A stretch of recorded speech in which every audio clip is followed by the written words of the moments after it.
Assalamualaikum warahmatullahi wabarakatuh. Waalaikumsalam warahmatullahi wabarakatuh. Alhamdulillahirrabbilalamin. Wassalatu wassalam ala asyrafil anbiya wal mursalin. Sayyidina Muhammad wa ala alihi wa ashabihi ajma'in amma ba'd. Puji dan syukur kita panjatkan kepada Allah Subhanahu wa taala karena hidayah dan limpahan karunia-Nya kita semua dapat berkumpul pada seminar kali ini. Tak lupa juga untuk memberikan salawat serta salam kepada Nabi dan Rasul kita Muhammad Shallallahu Alaihi Wasallam. Teman-teman yang saya hormati, saya selaku pembawa acara, izinkan saya untuk membacakan susunan seminar pada hari ini, yaitu pembukaan, materi pertama, materi kedua, dan penutup. Demikian beberapa serangkaian acara pada seminar kali ini. Sebelum kita masuk ke acara berikutnya, marilah kita berdoa sesuai dengan kepercayaan dan keyakinan kita masing-masing. Semoga apa yang kita dapatkan hari ini bisa bermanfaat untuk kedepannya. Berdoa dimulai. Berdoa selesai. Acara pertama yaitu pembukaan oleh Saudari Andi Herlina, kepadanya dengan hormat dipersilahkan. Terima kasih kepada MC atas kesempatan yang diberikan. Bismillahirrahmanirrahim. Mentari senja telah tenggelam, hujan turun mulai terjatuh. Ku awali dengan salam. Assalamualaikum warahmatullahi wabarakatuh. Waalaikumsalam warahmatullahi wabarakatuh. Perkenalkan, nama saya Andi Herlina, mahasiswi Universitas Negeri Makassar, jurusan Pendidikan Guru Sekolah Dasar selaku moderator pada hari ini. Apa kabar semuanya? Baik. Alhamdulillah. Semoga kita semua selalu dalam lindungan Allah Subhanahu wa taala. Yang saya hormati Ibu Dr. Faida Yusuf, SS MPD selaku dosen pengampu mata kuliah Public Speaking, dan yang saya banggakan teman-teman semuanya. Pertama-tama, marilah kita semua panjatkan puji syukur kehadirat Allah Subhanahu wa taala atas taufik, hidayah serta inayahnya sehingga kita dapat berkumpul pada hari ini dalam keadaan sehat walafiat. Dalam kegiatan seminar membahas materi tentang puasa. Salawat serta salam mudah-mudahan selalu tercurah kepada Nabi besar Muhammad Sallallahu Alaihi Wasallam yang telah mengantarkan umat Islam meniti jalan yang lurus, yaitu jalan orang-orang yang senantiasa mendapatkan hidayah dan inayah dari Allah Subhanahu wa taala. Baik, hadirin peserta seminar sekalian, pada kesempatan kali ini perkenalkan pemateri pertama kita yang bernama Nurul Kolbi JS, bisa dipanggil Kalbi, tempat tanggal lahir Makassar 15 Desember 2002. Alamat lingkungan Taciri, pendidikan SD Impres Bontocinde, Taciri, SMP Negeri 22 Goa, SMA Negeri 22, pendidikan sekarang sebagai mahasiswi di Universitas Negeri Makassar, Fakultas Ilmu Pendidikan, jurusan Pendidikan Guru Sekolah Dasar. Motonya yaitu di balik suatu masalah pasti ada hikmahnya. Dan perkenalkan pemateri kedua kita yang bernama Nurul Salsadia, bisa dipanggil Nurul, tempat tanggal lahir Makassar 7 Januari 2003. Alamat Jalan Perintis Kemerdekaan, pendidikan SD Negeri 8 Bontorapo, SMP Muhammadiyah 9 Berua, SMA Man 3 Makassar, pendidikan sekarang sebagai mahasiswi di Universitas Negeri Makassar, Fakultas Ilmu Pendidikan, jurusan Pendidikan Guru Sekolah Dasar. Motonya yaitu tetaplah sholat walaupun nyepam, Anas, dan Al-Ikhlas. Baik, hadirin peserta seminar sekalian, langsung saja kita masuk acara inti yang paling kita tunggu, yaitu penyampaian materi. Saya persilahkan kepada pemateri pertama, Nurul Kolbi JS, untuk menyampaikan materinya. Oke, baik. Terima kasih atas waktu yang sudah diberikan. Nah, sebelumnya pasti sudah tahu kan nama saya itu Nurul Kalbi JS, biasa dipanggil Kalbi karena sudah dijelaskan oleh moderator. Nah, di sini saya mau menanyakan bagaimana kabarnya semua? Baik. Aduh, baik baru loyo semua. Mungkin karena puasa ya. Iya, betul sekali. Oke, baik. Sebelum saya memaparkan materi saya akan bagikan dulu materi saya.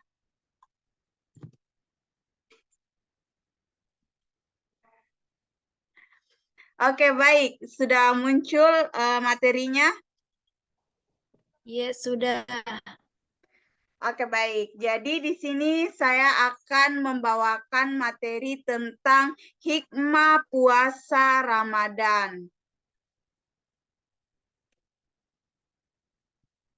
Nah, sebelum saya membawakan materi hikmah puasa Ramadan, di sini saya mempunyai pantun untuk teman-teman sekalian. Buah nangka khas rasanya, buah durian banyak yang suka, sangat banyak hikmah puasa, sehatkan jiwa dan juga raga. Oke, itu tadi pantun untuk pembuka di materi saya. Nah, oke baik teman-teman, tanpa menunggu lama-lama lagi, saya akan masuk ke materi saya, yaitu hikmah puasa Ramadan. Sebenarnya banyak sekali hikmah-hikmah dari puasa Ramadan, tetapi di sini saya cuma mengambil 4 hikmahnya saja, yang menurut saya itu sangat-sangatlah memberikan hikmah, dan itu sudah terbukti sama saya dan mungkin teman-teman sekalian juga sudah merasakan hikmahnya. Yang pertama itu melatih disiplin waktu. Nah, saat puasa supaya tubuh tetap fit dan kuat, tubuh memerlukan istirahat yang cukup. Istirahat yang cukup membuat seseorang yang menjalani puasanya lebih teratur dan lancar dalam berpuasa. Selain itu, melakukan sahur juga manfaat untuk melatih kebiasaan bangun lebih pagi dan mendapatkan rezeki. Nah, mengapa hal demikian? Hikmah dari puasa Ramadan itu melatih disiplin waktu, karena yang pertama, jika kita ingin sahur, kita pasti harus disiplin waktu. Kapan kita terlambat, kita tidak akan sahur. Nah, sedangkan kita juga akan dilatih di pas berbuka. Kapan waktunya berbuka, waktu istirahat, supaya semua itu cukup dan kita juga bisa melaksanakan tarwih dengan baik dan tidak terlambat. Nah, oleh karena itu hikmah dari puasa Ramadan juga yaitu melatih disiplin waktu, dan di mana ini bisa saja terjadi seterusnya walaupun sudah tidak Ramadan, kita biasanya sudah karena terbiasa bangun subuh seperti jam 2, 3, 4, 5, kita akan terbawa sampai setelah juga puasa. Kita akan terbiasa untuk bangun pagi. Nah, hikmah yang kedua yaitu mendekatkan diri pada Sang Pencipta. Ketika kita menjalankan ibadah puasa sesuai dengan perintah Allah, maka berarti kita mempasrahkan segalanya pada Allah, selalu meningkatkan ibadah secara rutin. Di mana tujuan dari puasa kita adalah untuk mentaati segala perintah Allah demi mendekatkan diri kepadanya. Nah, otomatis jika kita berpuasa Ramadan, kita akan mendekatkan diri pada Sang Pencipta, mulai dari berusaha untuk menjalankan sholat 5 waktu, rajin baca Al-Quran, melakukan pahala-pahala lainnya. Selain daripada itu, kita juga akan berserah diri jika mempunyai masalah dan lain sebagainya. Menyerahkan kepada Allah, ya Allah, saya dalam masalah, tolong bantu saya dan lain sebagainya. Yang membuat kita akan merasa bahwa Allah itu adil. Semua pasti ada jalannya. Oleh karena itu, kita dapat lebih mendekatkan diri pada Sang Pencipta. Nah, hikmah yang terakhir yaitu mengontrol emosi.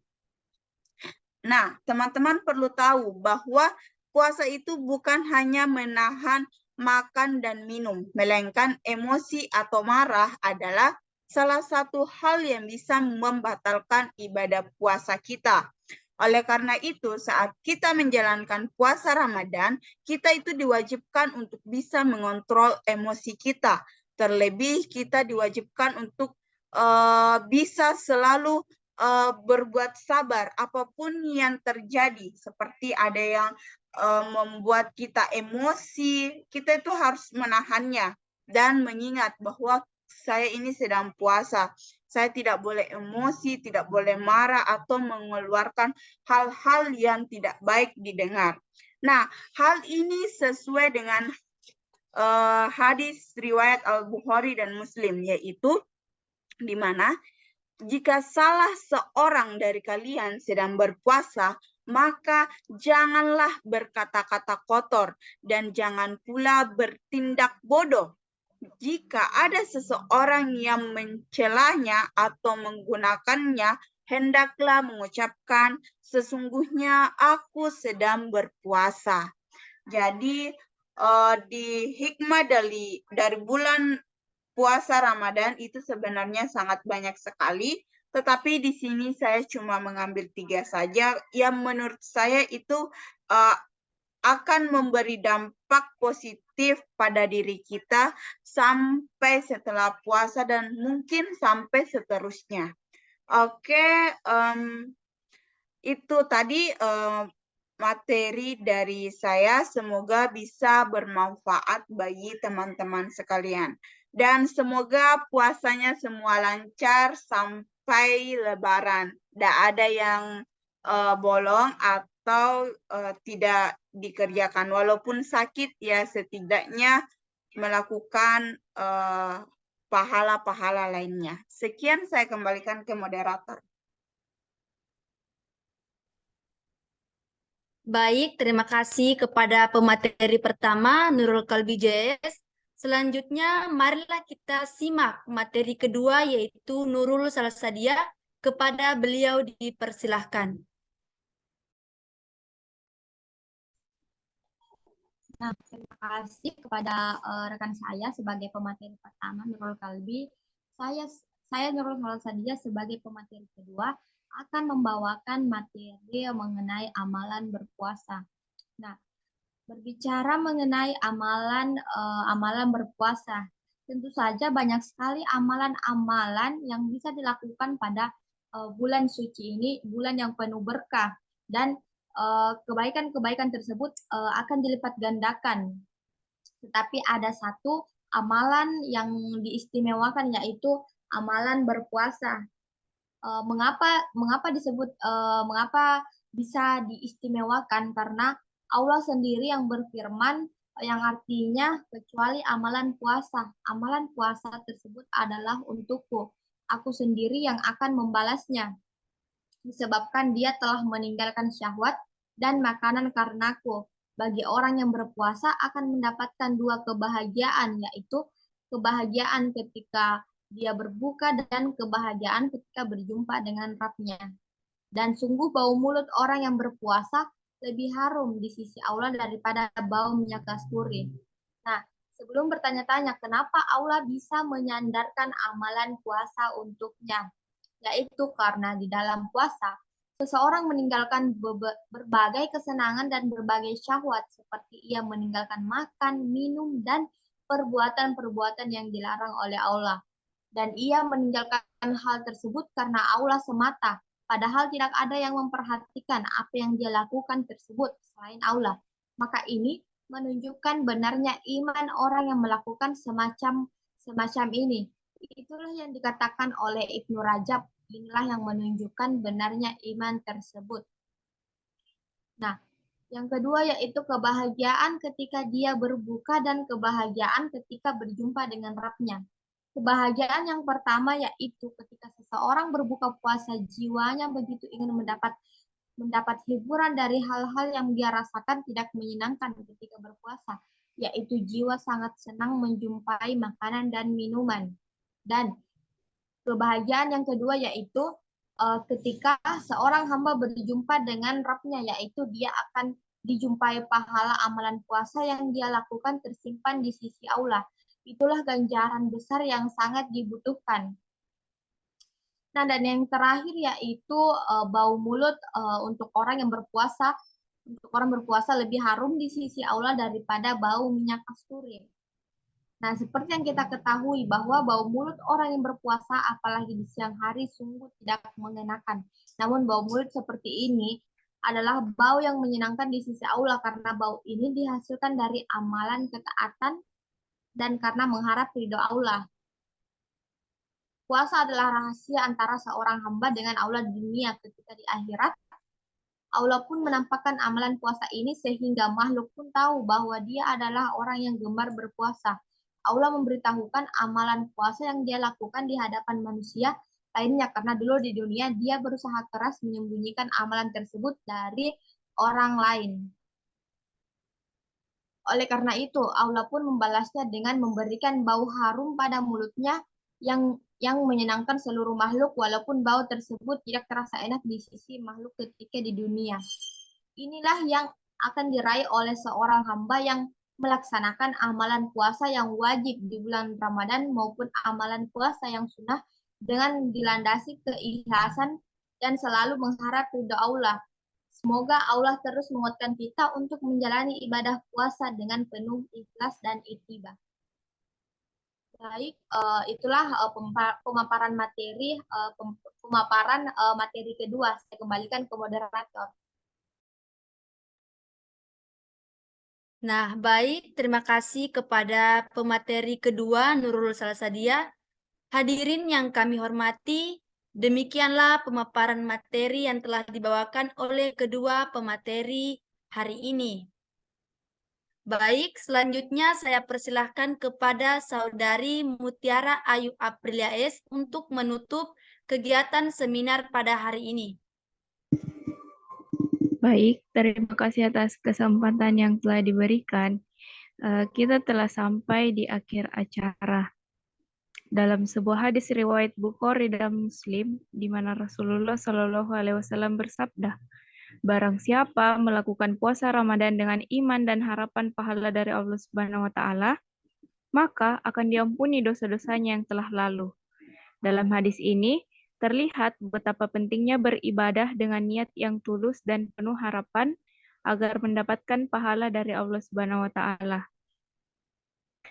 Para hadirin semua, sebelum saya menutup salam, maka izinkan saya mengutip pernyataan Imam Besar Syafi'i yang berkata, bahwa jiwamu, jika kamu tidak sibukkan dengan kebenaran dan kebaikan-kebaikan, maka ia akan sibuk dengan kebatilan.